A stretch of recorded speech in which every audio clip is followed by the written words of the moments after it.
കോതമംഗലം സഹകരണ bank merit അവാർഡുകൾ വിതരണം ചെയ്തു. കോതമംഗലം സഹകരണ ബാങ്കിലെ അംഗങ്ങളുടെ കുട്ടികളിൽ SSLC, +2 പരീക്ഷകളിൽ ഉന്നത വിജയം നേടിയവർക്കാണ് ക്യാഷ് അവാർഡും മൊമന്റോയും വിതരണം ചെയ്തത്. Professor baby M. വർഗീസ് വിതരണോദ്ഘാടനം നിർവഹിച്ചു. അമ്മയെയും ദൈവത്തെയും അടുത്തുകൊണ്ട് ഇരുത്തിയ ഞാൻ പറയുന്നത് രണ്ടും എൻ്റെ ദൈവങ്ങളാണ്. നമ്മുടെ കുട്ടികൾക്ക് അതൊരു ബോധമാണ്. അച്ഛനോടും അമ്മയോട് കാണിക്കുന്ന ഉദാരതയാണ്, ഹൃദയത്തിൻ്റെ വലിപ്പമാണ്, അടുപ്പമാണ് നിങ്ങളെ വലുതാക്കുന്നത്.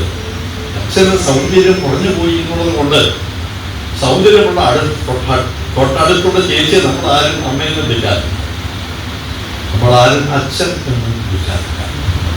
അച്ഛൻ്റെയോ അമ്മയുടെയോ സൗന്ദര്യം എന്ന് പറയുന്നത് സ്നേഹത്തിൻ്റെ സൗന്ദര്യമാണ്. ബാങ്ക് പ്രസിഡന്റ് എൽദോസ് പോൾ അധ്യക്ഷത വഹിച്ച ചടങ്ങിൽ പലിശരഹിത വായ്പാ പദ്ധതിയുടെ ഉദ്ഘാടനം സർക്കിൾ സഹകരണ യൂണിയൻ ചെയർമാൻ KK ശിവൻ നിർവഹിച്ചു.